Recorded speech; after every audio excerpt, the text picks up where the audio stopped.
Mesdames, Mesdemoiselles et Messieurs, bonsoir à nouveau. Soyez encore une fois les bienvenus. Vous êtes sur la tribune d'éveil des consciences. Alors, le président français Emmanuel Macron, qui était très excité à l'idée d'envoyer des soldats français au sol, n'est-ce pas, en Ukraine. Le président français, n'est-ce pas, qui, dans sa pensée, a voulu mobiliser, n'est-ce pas, toute l'Europe pour qu'ils envoient effectivement des soldats au sol en Ukraine. Aujourd'hui, nous avons comme l'impression que ce président est en train de faire volte-face. Il est en train de vouloir changer sa version. Et c'est de cela que nous allons parler dans le cadre de cette vidéoconférence. Mais je vous demande d'ores et déjà, avant d'aller dans les profondeurs, je vous demande de sécuriser la vidéoconférence en faisant 3 choses. Cliquez sur les j'aime, laissez un commentaire, vous pouvez mettre salut le samouraï et surtout cliquez sur le bouton partager. Partagez la vidéoconférence dans tous les groupes. Ces 3 actions permettent de sécuriser la vidéoconférence et de la donner plus de visibilité puisque ils ont décidé de restreindre la visibilité, n'est-ce pas, de nos différentes pages parce que nous contribuons à l'éveil des consciences. Mesdames, Mesdemoiselles et Messieurs, ce qui fait rire, c'est que Emmanuel Macron dit qu'il n'est pas pressé. Il n'est pas pressé d'envoyer les troupes au sol. Pendant ce temps, la Russie est en train de procéder à une très grande avancée. Elle est en train d'avancer, mais profondément. Emmanuel Macron attend quoi? Il attend jusque quand? Pour pouvoir, n'est-ce pas, passer à l'action.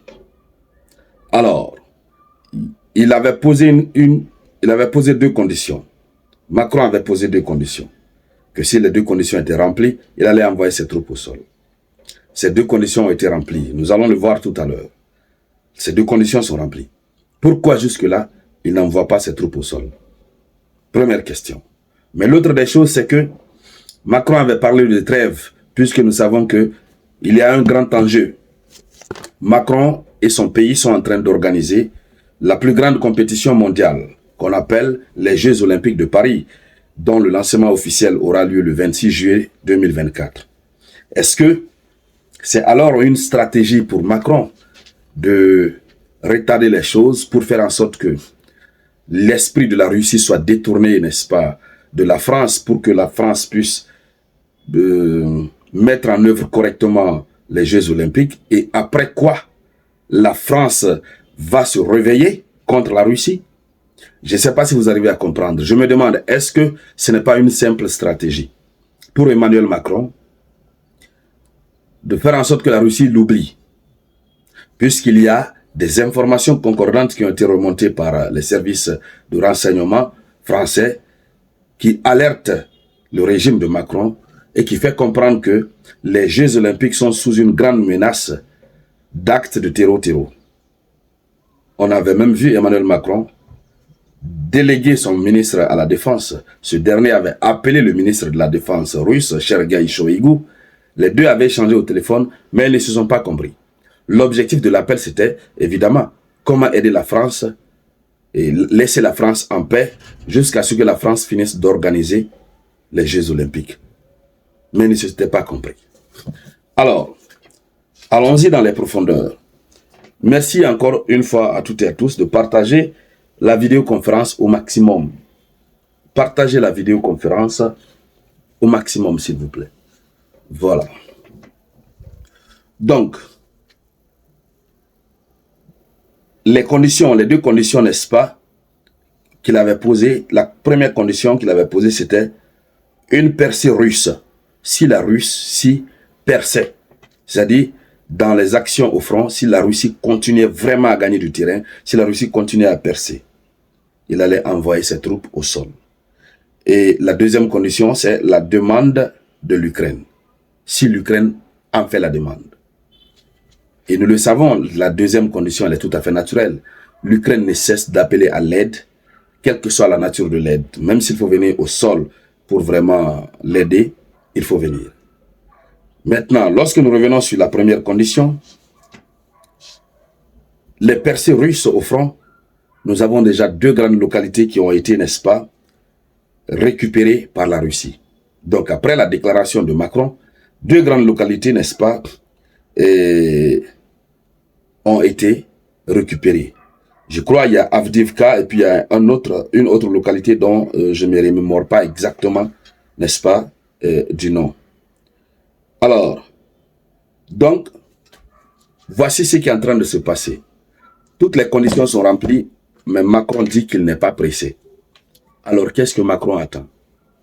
Soit c'est une véritable peur, hormis même cette affaire de Jeux olympiques, soit c'est une véritable peur et on sait que cette peur existe, mais aussi et surtout, c'est parce que les populations françaises ne veulent pas avoir de problème avec la Russie parce elles connaissent ce que c'est que la Russie.